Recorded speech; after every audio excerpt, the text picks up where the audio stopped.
From India education platform पे आपका स्वागत है। Study hard get success, study harder and harder and achieve your goal. Free education worldwide का महत्वपूर्ण programme आप सभी लोग का हार्दिक स्वागत और अभिनंदन करता है। आज से ही सतुआ संक्रांति लग गई है, तो सतुआ संक्रांति के बाद आपके सारे शुभ कार्य चालू हो जाते हैं। तो आप लोग भी अपने सारे शुभ कार्य चालू कर दीजिए। अगर पढ़ाई लिखाई आपने बंद की थी फिर से लग जाइए। आपके पास एग्जामिनेशन की जो लिस्ट मैं बता दे रहा हूँ। एमपीपीसीएस 23 जून,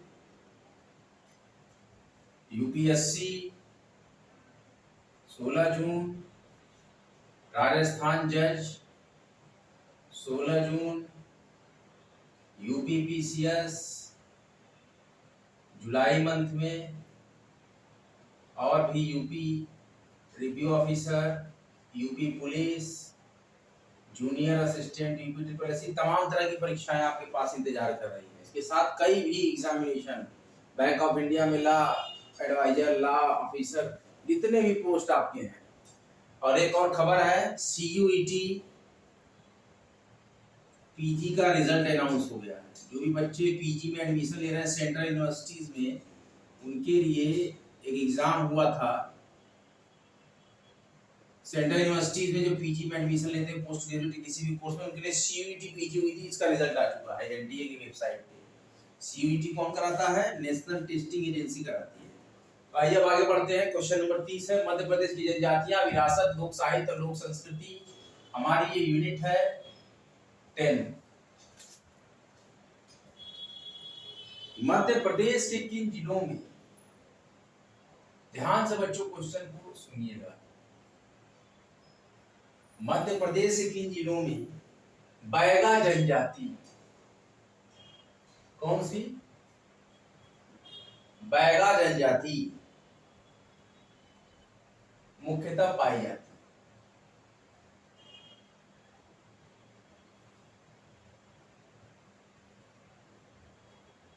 मध्य प्रदेश के किन जिलों में बैगा जनजाति मुख्यतः पाई जाती है?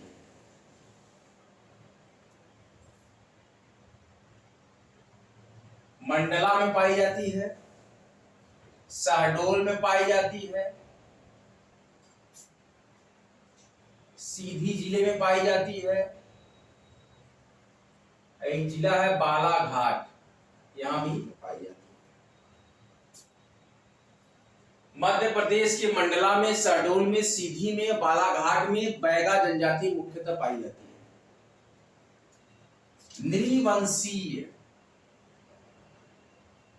नृवंशीय रूप में गोंड जनजाति किस प्रजाति से संबद्ध है?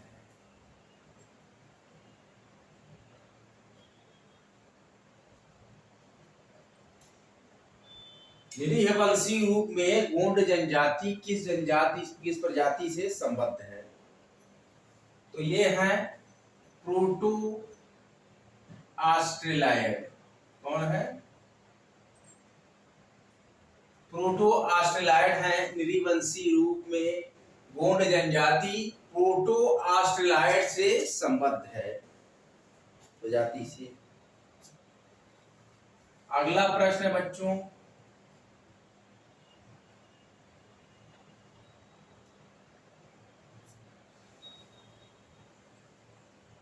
भगोरिया हाट का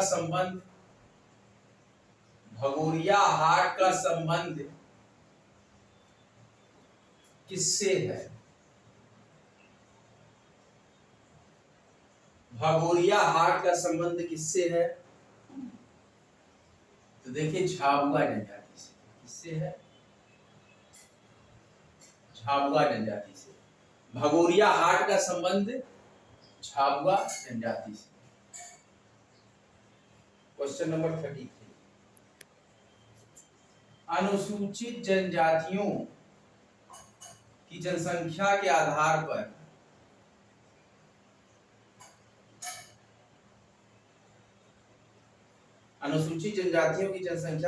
पर मध्य प्रदेश का भारत में कौन सा स्थान है?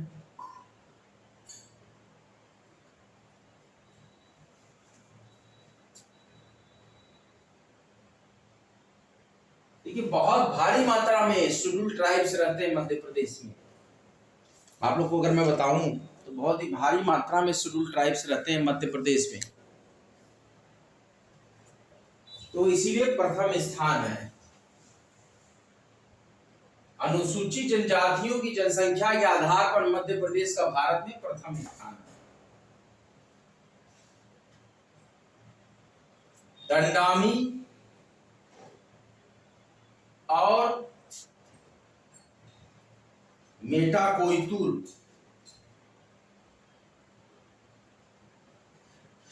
दंडामी और मेटाकोइतुर की जनजाति की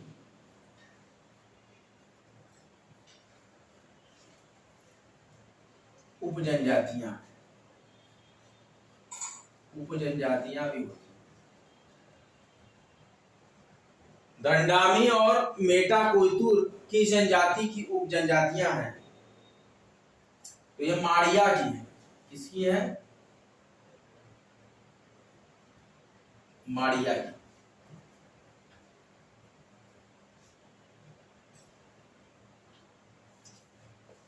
किस जनजाति को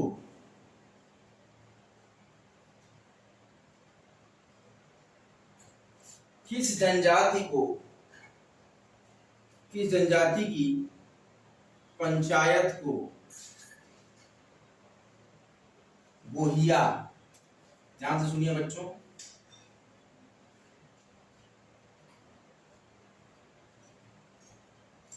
किस जनजाति की पंचायत को गोहिया कहते हैं?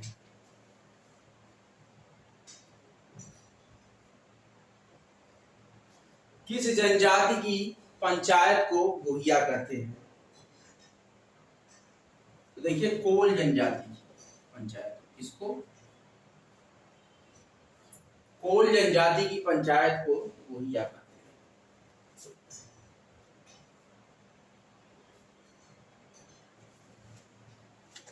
कोल जनजाति की पंचायत को गोहिया कहते हैं। पातालकोट की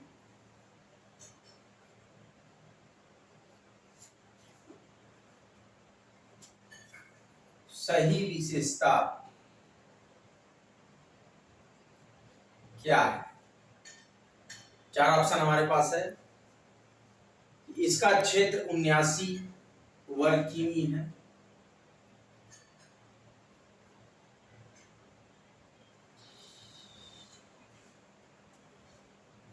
गहरी खाई है। क्या है?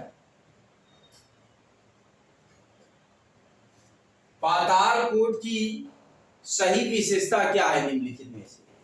इसका क्षेत्रफल 79 किमी की गहरी खाई है और पातालकोट में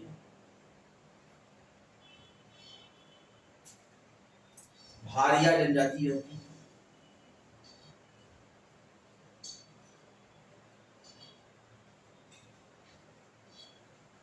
और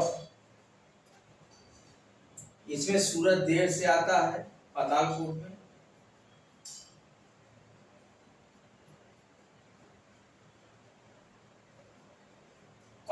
सूरज देर से आता है और जल्दी डूब जाता है।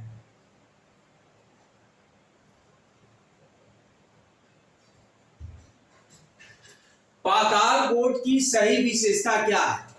इसका क्षेत्र 79 वर्ग किलोमीटर की गहरी खाई है। पातालकोट में भारिया जनजाति रहती है और इसमें सूरज देर से आता है तथा जल्दी डूब जाता है।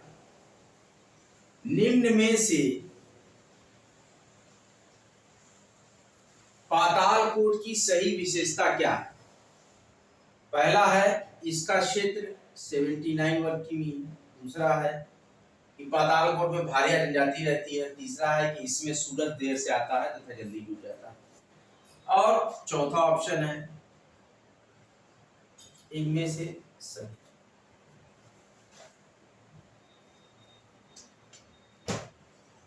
इनमें से सभी प्रश्न ही सही लग रहे हैं कि पातालकोट का क्षेत्र 79 वर्ग किमी गहरी खाई है पातालकोट में भारिया जनजाति रहती है, और पातालकोट में सूरज देर से आता है और जल्दी डूब जाता है। ऑल ऑफ दिस आप लोग बच्चों अपनी रिवीजन बुक निकालिए, मैं एक बार रिवीजन करके फिर आगे बढ़ता हूँ। आप हैं कॉमचेरिया एजुकेशनल प्लेटफॉर्म पे, आइए और नज़दीक कर देते हैं आपका कैमरा ताकि और नज़दीक से आप देख सकें। एकदम नज़दीक ले जा रहा हूँ मैं कैमरे को, एकदम पास। ये देखिए एकदम स्पष्ट आपको दिखेगा। ये देखिए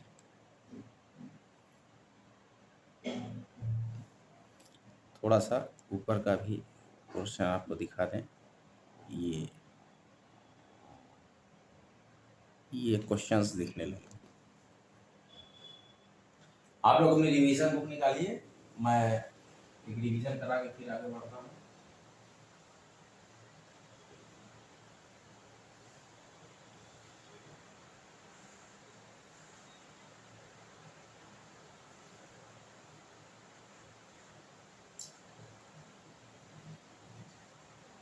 कॉमचेरिया एजुकेशन प्लेटफॉर्म पे हम रिवीजन करने वाले हैं एमपी यूनिट 10 क्वेश्चंस का। आइए करते हैं। मध्य प्रदेश की जनजातियां, विरासत, लोक साहित्य और लोक संस्कृति। एमपी के किन जिलों में बैगा जनजाति मुख्यतः पाई जाती है?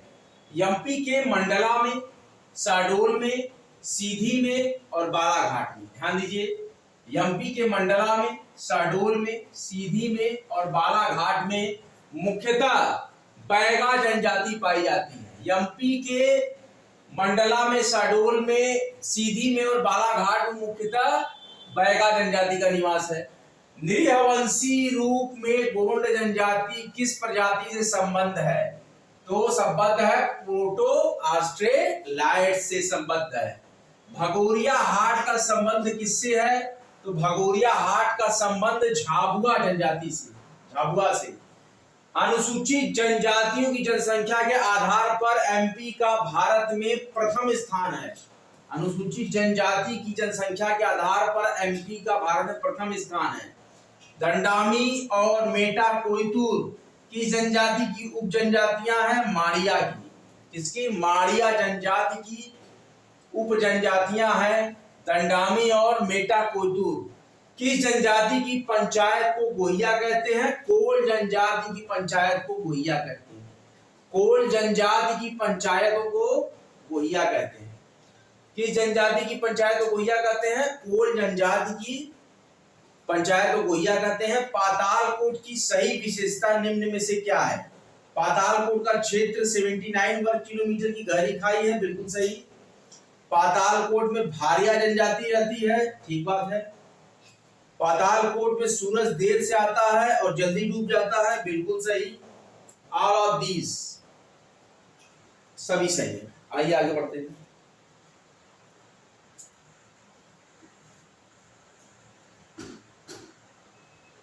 यूनिट 10 पढ़ना बच्चों। यूनिट 10 लगातार के एग्जामिनेशन, यूपी टीजीटी, पीजीटी, विभिन्न प्रकार के एग्जामिनेशन जो आपके आने वाले हैं आगामी, UP PCS, UP junior assistant mains examination, जो भी बच्चे शॉर्ट लिस्टेड हुए हैं कृपया वो कल तक देख लें। कल के बाद डेट खत्म हो जाएगी अपनी, देख लें। वो क्वालिफाई है तो फिर अगला मेंस का फॉर्म आएगा, उसको भरेंगे और आगे टाइपिंग की तैयारी, रीडिंग की तैयारी करेंगे। तो यूपी ट्रिपल एससी में जो जूनियर असिस्टेंट, असिस्टेंट ग्रेड 3 के फॉर्म भरे बच्चों, उनके लिए मैं बता रहा था। सरहुल नृत्य मुख्यतः मतलब मेनली किस जनजाति द्वारा? सरहुल नृत्य मुख्यतः किस जनजाति द्वारा किया जाता है?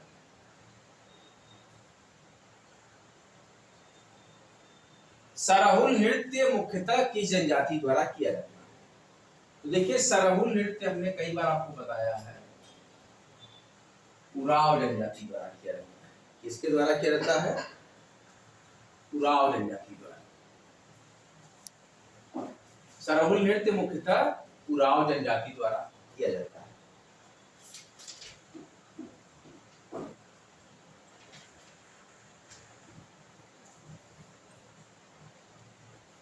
छठी है। कोल जनजाति के लोग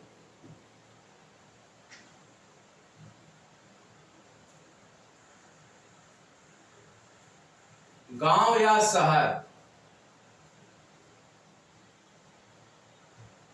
के समीप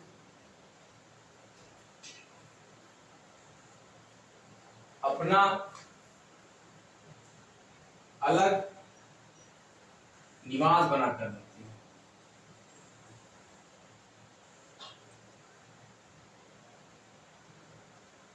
अपना अलग निवास बनाकर रहते हैं जिसे कहा जाता है।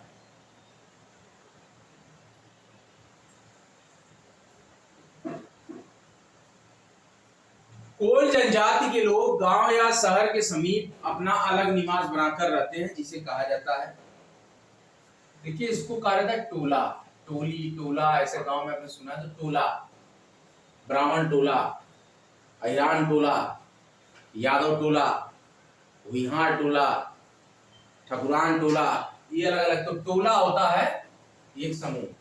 कोल जनजाति के लोग गांव या शहर के समीप अपना अलग निवास बनाकर रहते हैं, तो कोल में भी टोला चलता है।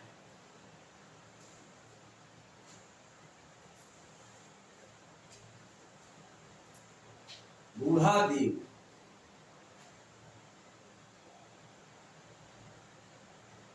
बूढ़ा देव मध्य प्रदेश की किस जनजाति के प्रमुख देवता है?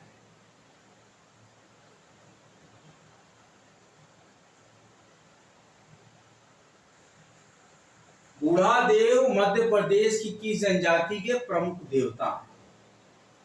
ये देखिए मध्य प्रदेश की बैगा जनजाति के प्रमुख देवता का नाम है बूढ़ा देव। बूढ़ा देव मध्य प्रदेश की बैगा जनजाति के प्रमुख देवता है।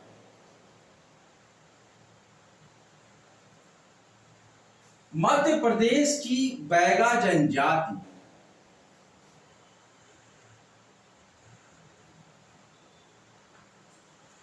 मध्य प्रदेश की बैगा जनजाति में शहद पीने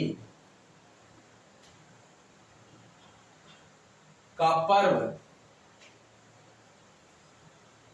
अंतराल पूछेगा कितने वर्ष बाद मनाया जाता है?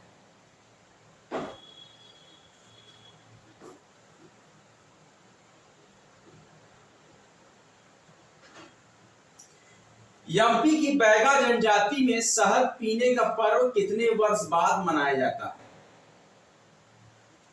देखिए बच्चों, एमपी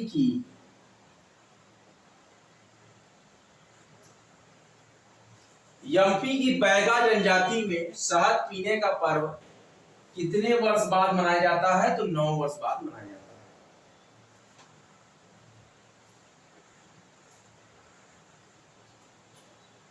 गोंड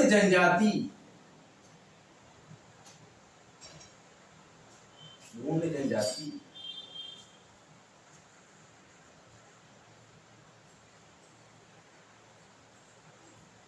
किस भाषा परिवार की है? गोंड जनजाति किस भाषा परिवार की है? द्रविड़ियन। कौन सी है?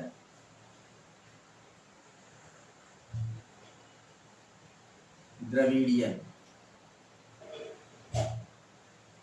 गोंड जनजाति किस भाषा परिवार की है? द्रविड़ियन की। सरहुल नृत्य मुख्यतः किस जनजाति द्वारा किया जाता है? उराव जनजाति द्वारा। कोल जनजाति के लोग गांव या शहर के समीप अपना अलग निवास बनाकर रहते हैं जिसे कहा जाता है टोला।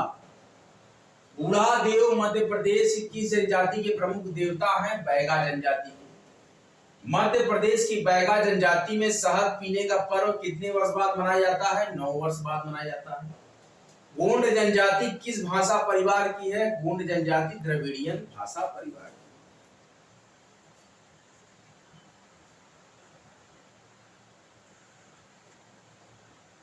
धीरे धीरे हम लोग करते रहेंगे और धीरे धीरे कर जाएंगे ये सारे क्वेश्चंस को। 5 सेट है हमारे पास।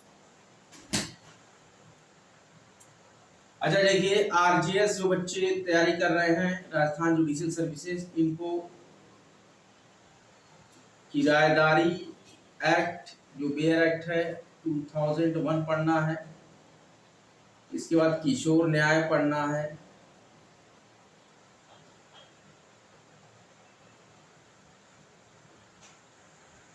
टू 2015। इसके बाद परीक्षा लीक बेयर एक्ट पढ़ना है। कार्य पर महिलाओं के साथ वाला जो बेयर एक्ट है, कि महिला अधिकार बेयर एक्ट, और फिर इसके बाद और भी कई बेयर एक्ट हमारे पास 4, 5, 6 बेयर एक्ट है जो कि हमें राजस्थान एक बताया। तो आप पहले बेयर एक्ट को छाटिएगा। कहने का मतलब ये राजस्थान में जितने इंपॉर्टेंट बेयर एक्ट आपको पढ़ने हैं वो सब छाटिएगा, उसको पहले पढ़िएगा। और वैदिक चर्चा कॉम्टेरिया पे हम बेयर एक्ट्स को पढ़ाते हैं। अब एमपी की बात कर ले। एमपी के लिए एमपी का ये यूनिट 10 आप बहुत ही अच्छे से पढ़िएगा। यूनिट 10 से ही क्वेश्चंस आएंगे। यूनिट 6 की भी किताबें मार्केट में आ गई हैं, काफी अच्छी अर्थव्यवस्था की। तो अर्थव्यवस्था तो आप जानते ही हैं, एमपी की अर्थव्यवस्था को पढ़ लीजिएगा थोड़ा गूगल करके, और इसको जरूर पढ़िए। ये जो यूनिट 10 है, ये मैं आपको 500 प्रश्न कराऊंगा। बहुत ही बेजोड़ ये किताब जिन्होंने लिखी है, मैं सैल्यूट करता हूँ राइटर को, जो इतनी अच्छी किताब लिखते हैं। 2-3 प्रकाशन बहुत अच्छे लगते हैं मुझे एमपी के, तो मैं वो सिलेक्टिव बुक से ही आपको पढ़ा देता हूँ, ताकि डायरेक्ट क्वेश्चन जो है जो आने वाले हैं वही आप पढ़ें, अनावश्यक क्वेश्चन ना पढ़ें। Study harder and achieve your goal बच्चों। और फ्री एजुकेशन वर्ल्ड का ये चैनल आपको कैसा लगा? वीडियो को भारी मात्रा में लाइक कीजिएगा, शेयर कीजिएगा। कॉमेंटेरिया यूट्यूब चैनल को सब्सक्राइब कीजिएगा। कॉमेंटेरिया यूट्यूब पेज को, फेसबुक पेज को फॉलो कीजिएगा। और बहुत ही जल्द मैं इंस्टाग्राम पे भी एक कोशिश करूंगा कॉमेंटेरिया के नाम से, या कोई एजुकेशनल पेज बनाऊंगा, उसकी मैं आपको लिंक दूंगा, तो उस पर भी मैं स्टोरी डालूंगा। लेकिन अभी तो ये चल रहा है हमारा 2 प्रोग्राम एजुकेशनल का, इसी से समय नहीं मिल पाता। और इसी तरीके से हम बढ़ते रहेंगे, आपके साथ हमेशा चलते रहेंगे। फ्री एजुकेशन रहेगा। आपने पढ़िए, अपने दोस्तों को बताइए, अपने परिचितों को बताइए जो कि काफ़ी उत्साहित रहते हैं फ्री लेक्चर्स लेने के लिए, अच्छे कंटेंट पाने के लिए। तो ये बिल्कुल फ्री प्रयास है कॉम्टेरिया का, जो कि जब तक चल सकेगा मैं चला रहा हूँ। अभी तक हम लोगों ने 2700 लेक्चर कंप्लीट कर लिए हैं। अभी देखते हैं कितने लेक्चर्स और होंगे। जितनी तनख्वाह होंगे उतने लेक्चर्स तो मैं दूंगा ही दूंगा, और आप लोगों के साथ निरंतर चलता रहूँगा। अगला लेक्चर लेके बच्चों आपके साथ फिर आऊँगा। हमने अपनी टैगलाइन बनाई स्टडी सिलेक्शन तक, तो सिलेक्शन तक आप रहेंगे और पूरा सिलेक्शन आप पाने की कोशिश कीजिए। जो कंटेंट हम पढ़ा रहे हैं, भारतीय संविधान, राजनीतिक व्यवस्था जो हमने आपको पढ़ाई है, इंडियन पॉलिटी कॉन्स्टिट्यूशन, उसको भी आप खूब पढ़िए। लेक्चर्स को बारंबार देखिए। सारे क्वेश्चन एमपी में देखेंगे आप, डायरेक्ट आ जाते हैं। मेरे संविधान और राजनीतिक व्यवस्था के लेक्चर्स को आप उठा के देखिए, तो चुनाव का माहौल है। हमने चुनाव का भी लेक्चर 1971 के चुनाव, आम चुनाव पढ़ाए, उसको देखिए, बड़ा इंटरेस्टिंग है। तो जो बातें डिबेट में, न्यूज में बोली जाती हैं, वो सब चीजें भी हमने पढ़ाई हुई है। चुनाव की क्या स्थिति थी, इंदिरा जी जब चुनाव लड़ती थी क्या स्थिति थी, कांग्रेस के जो नेता बगावती हुए उनके साथ के, फिर इंदिरा जी ने अपना मुकाम हासिल किया। कितना अच्छा इंटरेस्टिंग जो उसमें लेक्चर चलता है। भारतीय राष्ट्रीय कांग्रेस की स्थापना, उनका आगे चलना, सरकार बनाना, विभिन्न पार्टियों के द्वारा अपनी सरकारें बनाना, तो ये सब बड़ा ही रोचक हमने यहाँ पर सब लेक्चर दिया हुआ है इंडियन पॉलिटी कॉन्स्टिट्यूशन का। और कुछ लाकर लेक्चर्स भी लाने की कोशिश कर रहे हैं कि आपको कुछ इंपॉर्टेंट क्वेश्चन पेपर सॉल्व कराएंगे, लेकिन हम उसको वैदिक चर्चा कॉम्पिटिया बनाएंगे। अच्छा लेक्चर यहीं तक बच्चों। अगला लेक्चर लेकर मैं फिर आपके समक्ष प्रस्तुत होऊंगा। तब तक के लिए जय हिंद, जय भारत। खूब मन लगा के पढ़िए, कमेंट जरूर कीजिए। वीडियो में अगर आपको कुछ कमी है या कुछ पूछना है प्रश्न, प्लीज़ कमेंट कीजिए। स्टडी सिलेक्शन तक।